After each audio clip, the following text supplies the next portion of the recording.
Look out your window. You probably see paved roads, quiet houses, maybe a neighbor walking their dog. We live in a world obsessed with the idea of order. We love lines, rules, and fences. We tell ourselves that this peaceful structure is the natural state of humanity. We look at war on our television screens and call it a breakdown of civilization, a glitch.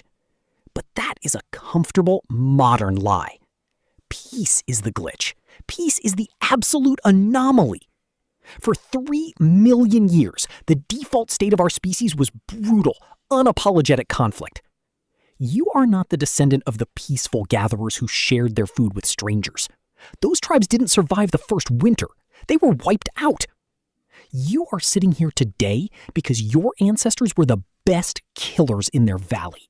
We praise oxytocin. We call it the love hormone, the glue of human connection. It makes mothers protect their babies and makes soldiers die for their friends. But biology rarely gives us a gift without a terrifying catch. The exact same chemical that makes you love your tribe also forces you to violently reject outsiders. In the ancient world, there was no such thing as a neutral stranger. Anyone walking into your territory was a direct threat to your family's calories. Love and hate aren't opposites in human biology. They are exactly the same engine, just running in different directions. You cannot fiercely love us without instinctively fearing them. This is why tribalism is so impossible to shake. It feels morally good to hate the enemy. War is simply love weaponized to its absolute extreme. Physically, killing another human being with your bare hands is incredibly hard to do. Your brain is wired with mirror neurons. When you see someone in pain, you feel a shadow of it. It's a biological safety brake, meant to stop us from destroying our own kind.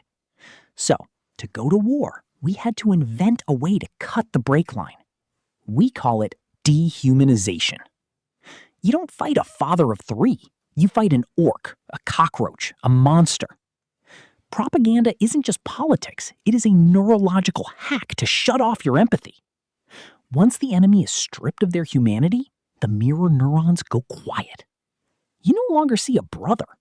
You just see an obstacle. And clearing obstacles is something humans are exceptionally good at. Our ancestors lived in a world where everything was limited. There was no economy to grow. There was only the river, the herd, and the valley.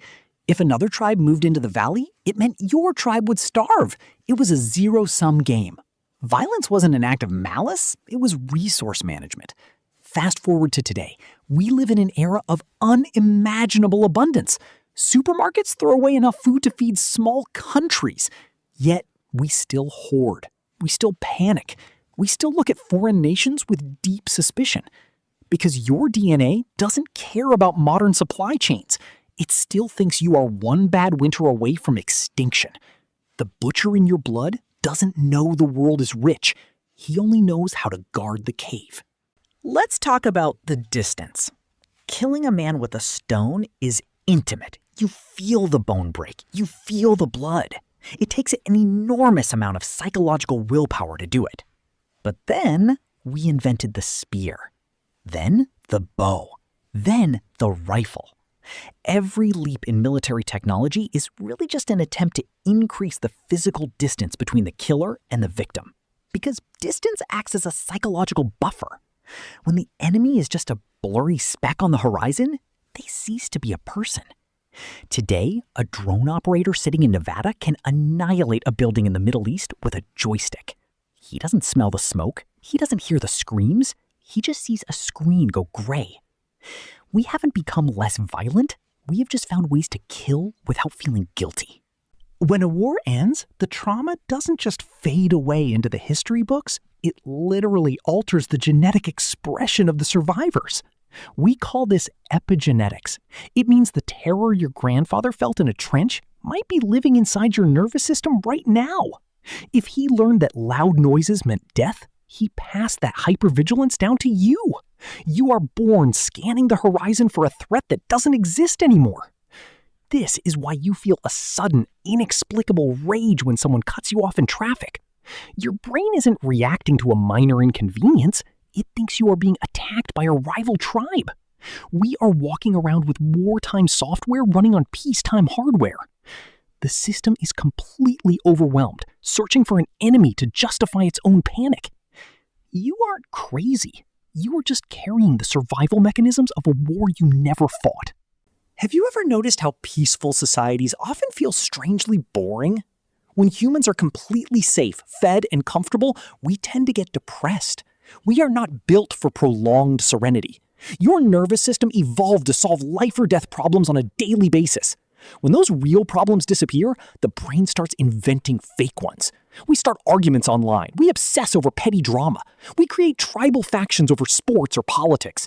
We are desperately trying to simulate the stakes of the ancient world. War, for all its horror, gives people absolute clarity of purpose. The gray areas of modern life vanish. You know who you are, and you know who the enemy is. It is a terrifying truth.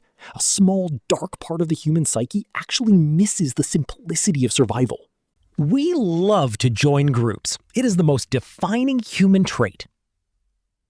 A human alone in the wild is just food for a predator. A human in a group is an apex force. But to maintain a group, you must define the boundaries. You define who you are by defining who you are not. Every religion, every nation, every ideology functions on this simple division. When leaders want to unite a fractured country, they don't preach peace. They invent an external enemy. Nothing unites the tribe faster than the threat of the other. War is the ultimate tool of social cohesion. We kill outsiders simply to prove how much we love the people inside the walls. Think about how easily normal, decent people will follow terrible orders. We look at historical atrocities and say, I would never have done that. But psychology proves over and over again that you probably would. Humans are a hierarchical species. We are biologically programmed to obey the alpha. In ancient times, questioning the leader during a crisis meant the whole tribe died. Evolution bred out the rebels. It rewarded the followers. When an authority figure tells us the enemy is a threat, our critical thinking shuts down. We surrender our personal morality to the group. We let the leader carry the sin. This is how you get ordinary farmers to commit mass atrocities. They aren't evil. They are just following a very old, very dangerous line of code. For most of history, killing was slow, physical labor. A man could only swing a sword so many times before his arms gave out. But the Industrial Revolution changed the mathematics of death. We took the assembly line, the process we used to build cars, and applied it to slaughter. The machine gun didn't just fire faster, it removed the human limitation of fatigue. War stopped being a clash of warriors and became a clash of factories. In the trenches of the world wars, men were simply treated as raw material to be fed into an engine. We took the primal instinct of the butcher and gave him unlimited power. The human brain cannot comprehend the scale of modern violence. We have godlike technology, but we still have the emotional maturity of a caveman. Then we split the atom. We created a weapon so absolute that it finally broke the logic of war. For the first time in 3 million years, attacking the enemy meant guaranteeing your own death. We call it mutually assured destruction, MAD. It is the ultimate paradox. The most terrifying weapon ever built is the only reason we haven't had World War III. We didn't stop fighting because we became better people. We stopped fighting because we were finally universally terrified. The butcher didn't retire. He is just sitting in a silo, waiting for someone to press a button. Every day we survive in the nuclear age is a miracle of restraint against our own biology. We have built a machine that can end the world and handed the keys to apes with anxiety. So where does this leave us? Are we just doomed to destroy ourselves? Not necessarily, because we have one thing no other animal has. We have the ability to observe our own programming and say no. Peace is not our natural state. Peace is a conscious, difficult rebellion against our DNA. Every time you choose empathy over anger, you are fighting 3 million years of evolution. Every time we build a bridge instead of a wall, we are hacking our own biology. The butcher is real. He is in your blood. He helped your ancestors survive the ice and the dark. But we are no longer in the cave. There is enough food. There is enough space.